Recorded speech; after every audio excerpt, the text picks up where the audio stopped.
Estamos listos ya. Discúlpenme de que haya comenzado un poquito temprano hoy, pero es que tengo un compromiso con la iglesia y se me había olvidado poner el esquema esto más temprano para así poder yo hacer las cosas porque tengo que estar en la iglesia media, entonces no me da tiempo de las cosas que tengo que hacer, pero estamos aquí. Déjame hacer un ajuste que usted sabe. Y, y ¿desde cuándo? Estamos estudiando el libro de Mateo. eh, eh, Estamos estudiando el Sermón del Monte, el capítulo 5. Este capítulo tiene bastante enseñanza para todos nosotros y quisiéramos hacerlo de versículo por versículo diariamente. Discúlpenme las personas que han podido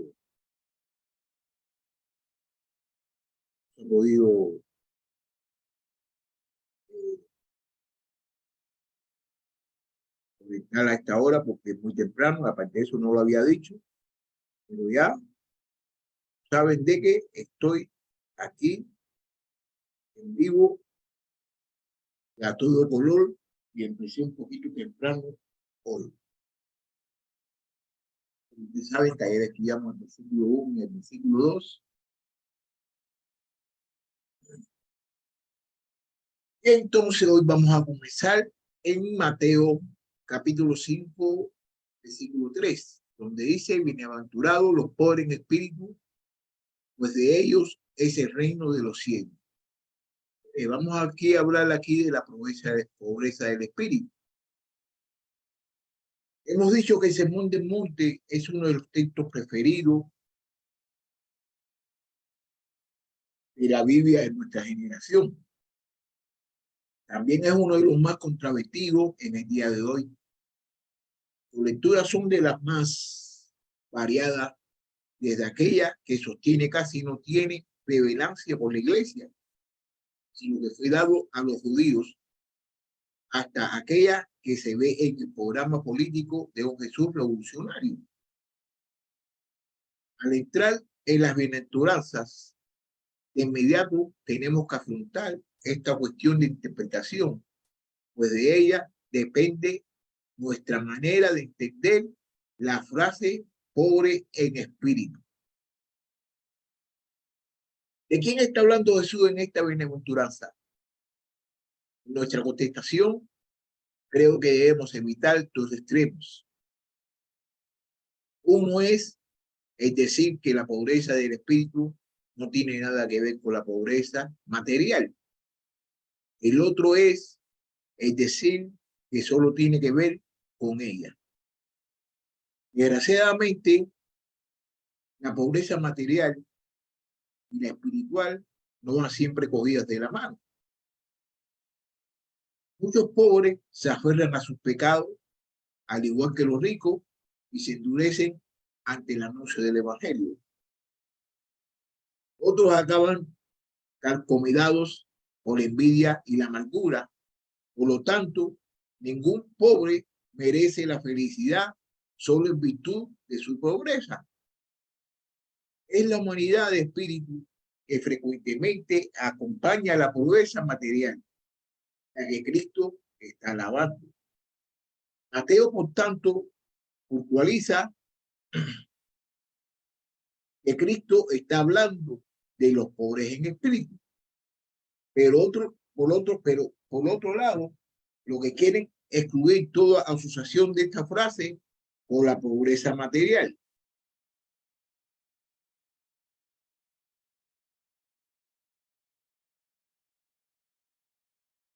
Haría bien en examinarse, no sea que esté refugiado en una lectura espiritual del texto a fin de justificar su propia propensión materialista. No podemos incluir a priori toda conexión material de la frase cuando Cristo dedica toda una sesión del Sermón del Monte a la cuestión de los peligros materialismo. Lo vamos a ver aquí mismo en el capítulo 6, versículo 19, de 7 al 12. Enseña que es imposible tener a Dios como Señor mientras vamos a la riqueza. El versículo 6, capítulo 24. Y prohíbe a sus discípulos al anotamiento de tesoros terrenales e indica que el fan materialista y la ansiedad económica son incompatibles con una verdadera confianza en Dios. Eso lo vamos a poder estudiar más tarde en el capítulo 6, capítulo 7. Como extensión de enseñanza de Cristo, los apóstoles enseñaban que el discípulo debe depender de su apego al temporal y a lo material y vivir contento bajo la sabia providencia de Dios. Eso lo podemos ver en el libro de Filipenses, capítulo 4, versículo 12, y dice así: se vive humildemente y se tener abundamiento en todo, por todo estoy enseñado, así para estar saciado como para tener hambre, así para tener abundancia como para padecer la necesidad. Eso lo dijo el hermano Pablo. ¿Ok? Debe administrar sus bienes como mayordomo responsable, utilizando para el avance el reino y mostrando generosidad por lo menesteroso. Está en el libro de Timoteo, Timoteo, capítulo 6, versículo 17 al 19. Y a esta temperatura hacemos bien. Después de esta bienaventuranza, hacemos bien en ver aquel que dijo, en verdad, os digo que es difícil que un rico entre el reino de los cielos. Otra vez os digo que es más fácil que un camello pase por el ojo de una uva que él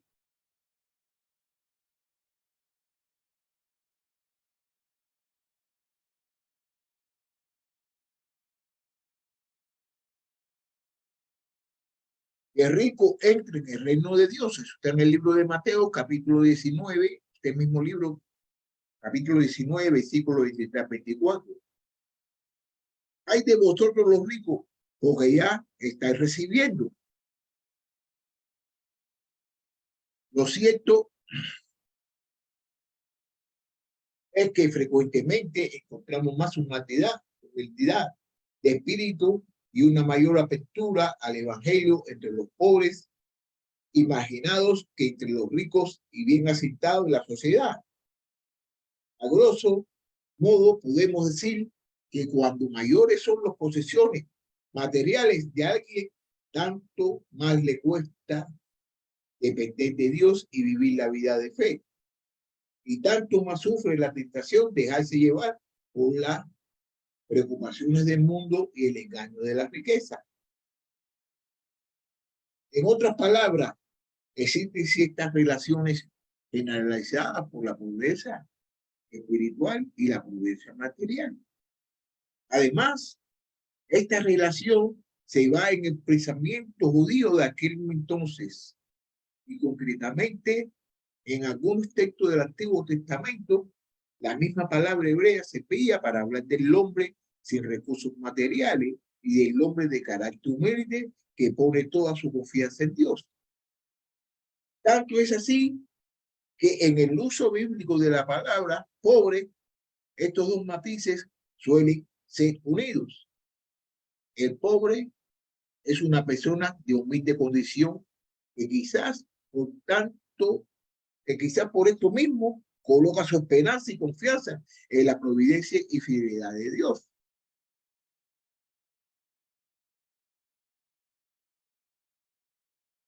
Dejaré en medio de ti un pueblo humilde y pobre que se refugiará en el nombre del Señor. Eso está en el libro de Sofonías, capítulo 3, versículo 12.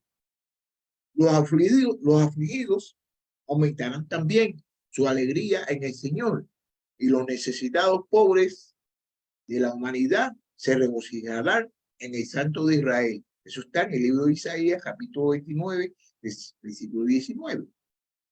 Por lo tanto, en algunos textos del Antiguo Testamento, es decir, es difícil saber cuando se está hablando de los que carecen de bienes materiales y cuando de los humildes de espíritu. Tal es el caso de Isaías, capítulo 61, versículo 1, que dice así: el Espíritu de Jehová, el Señor, está sobre mí, porque me ungió Jehová, me ha enviado a predicar buenas nuevas a los abatidos y a vender a los quebrantados de corazón, y a vender a los quebrantados de corazón, a publicar libertad a los cautivos y a los presos apertura de la cárcel.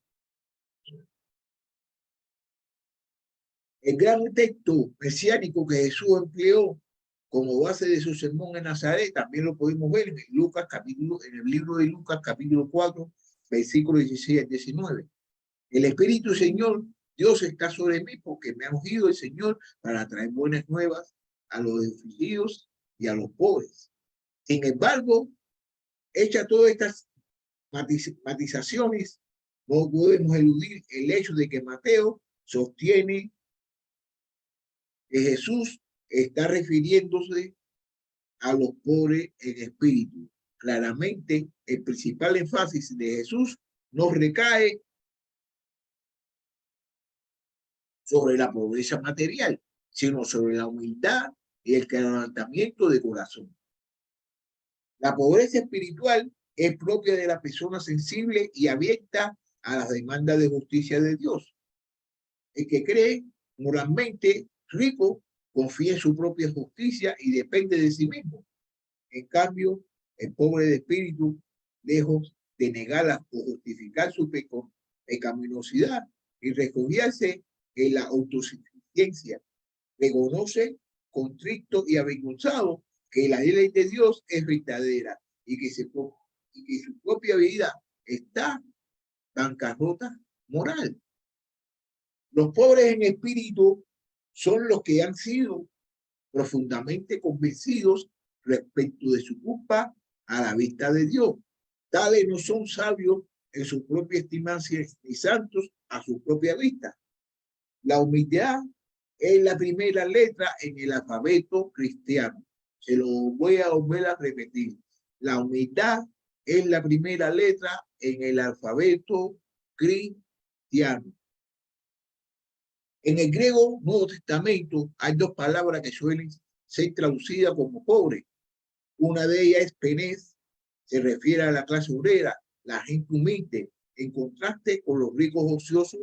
La otra, ojos, habla de auténtica miseria del mendigo que no tiene casi ni posesiones de aquel que tiene,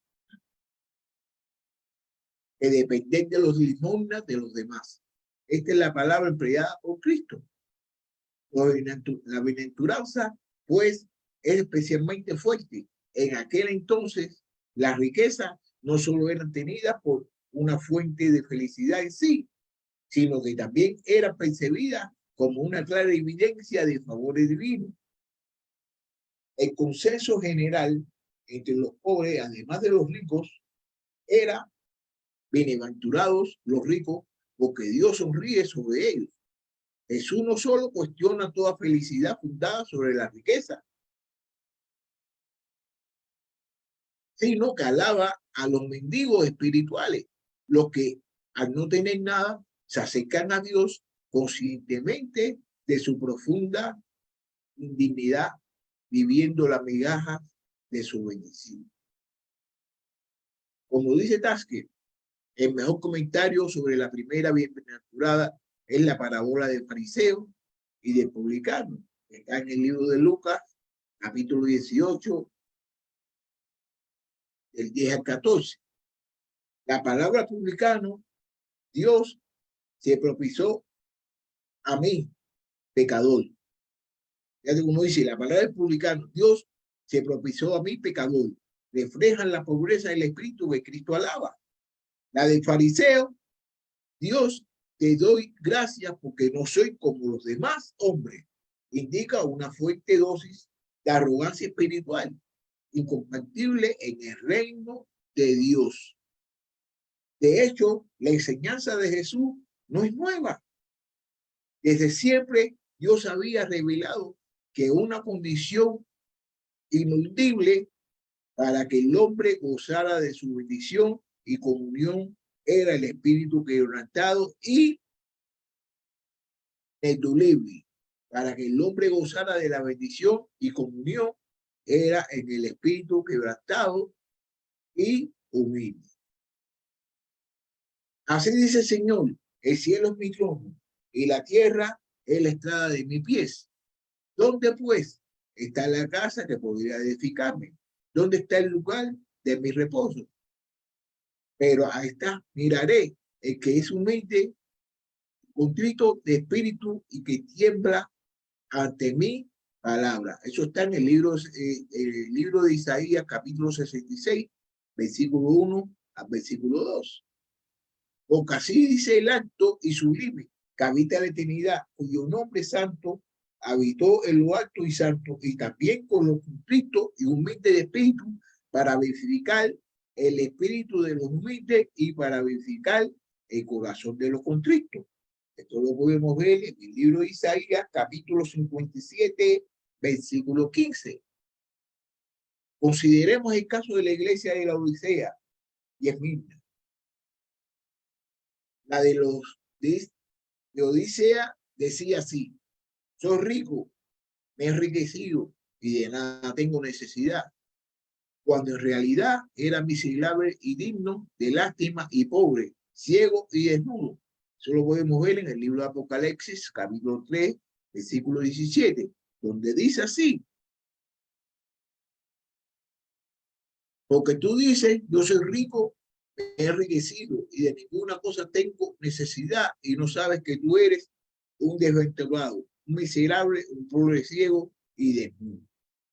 Pues, la pobreza espiritual brilla por su ausencia en aquella congregación, la cual, lejos de manifestar la evidencia de pertenecer al reino, estaba en peligro de ser vomitada de la boca de Dios. En cambio, la iglesia de Esmirna tenía fama de pobreza, pero ante los ojos de Dios era rica y estaba en vías de recibir la corona de la vida. Eso lo podemos ver en el libro de Apocalipsis, capítulo 2, versículo 9 al 10. Ok, la esperanza de entrar en el reino de los cielos. En el tiempo de Jesucristo, la misma inspiración de todo judío era sentarse con Abraham, Isaac, Jacob en el reino de Dios. Para la población en general, los primeros en entrar en el reino serían, sin duda, los escribas y fariseos. Sin embargo, a pesar de su ostenta religiosidad, Jesús lo veía como falsantes cuyo corazón estaba lejos de Dios. El reino, según él, es para los que hacen la voluntad de Dios con justicia perfecta. El primer paso que hay que dar para hacer la voluntad de Dios es darnos cuenta de nuestra total impotencia para cumplirla. El ser humano es incapaz de vivir conforme a la ley de Dios, pero Dios mismo mora con aquel que reconoce tu triste condición con espíritu quebrantado y te dará fuerza para vivir en santidad. Así y solo así, al ser humano empieza a ser capacitado para poder vivir en el reino.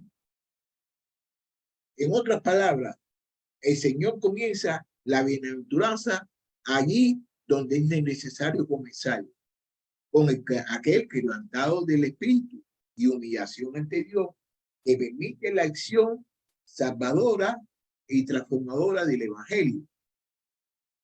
La genuina humildad es el primer requisito que Jesucristo exige a los que requieren entrar en el reino.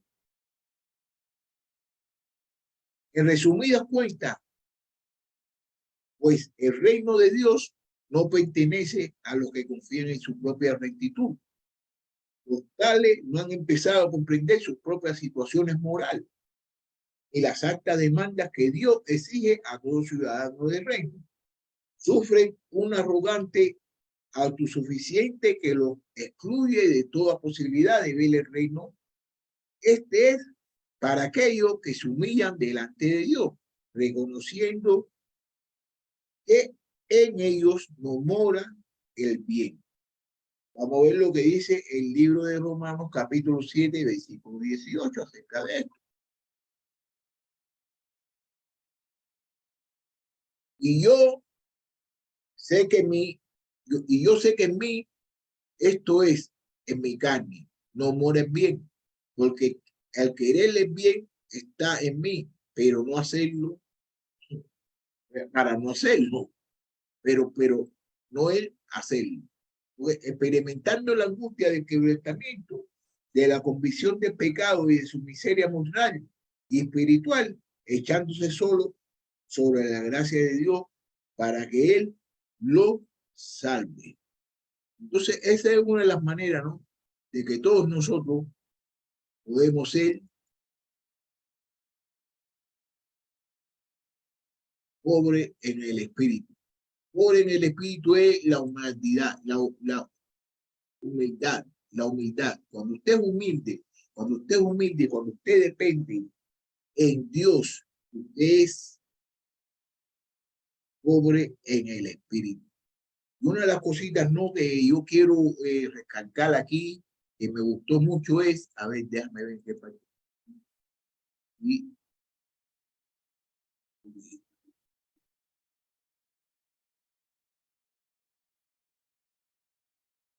¿por qué me fui tan lejos?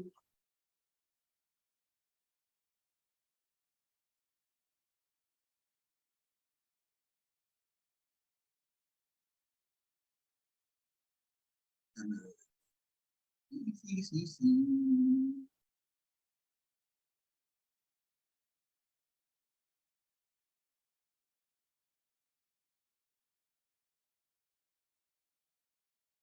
Bueno, para no irme tan lejos, ¿no?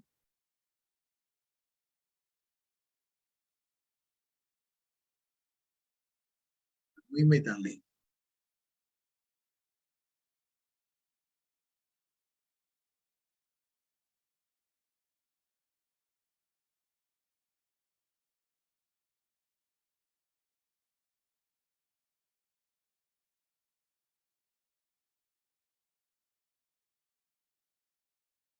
Bienaventurados los pobres en espíritu, porque en ellos es el reino del cielo, de los cielos. Entonces, una de las cosas bonitas que está diciendo aquí el hermano Juan es acerca de que todas las personas que son pobres, todas las personas que dependen de Dios, todas las personas que dependen de Dios, todas las personas que tienen esa convicción de que necesitan un Salvador, que necesitan a Dios, todas esas personas son las personas que son en pobres en espíritu. Una de las cosas que estamos señalando, ¿no?, ratico, es acerca de que en el capítulo 6 nos habla acerca de la riqueza. La riqueza en sí no es buena para todas las personas que conocen a Dios y que están en la fe de Dios. Entonces ahora vamos a finalizar este, este versículo, el versículo de Mateo capítulo 5, versículo 3, y vamos a comenzar mañana en el versículo 4. Muchas gracias por todas las personas que me escucharon y que disculpen porque comencé un poquito temprano, pero es que tengo que hacer una actividad en la iglesia. Ya que haber puesto el schedule de esto más. Lo voy a hacer para la semana. Así que muchas gracias y espero que hayan aprendido algo. Ahí nos vemos. Ahí nos vemos mañana a la misma hora, a las 6:30, ¿ok? Así que discúlpenme y ahí nos vemos. Bye.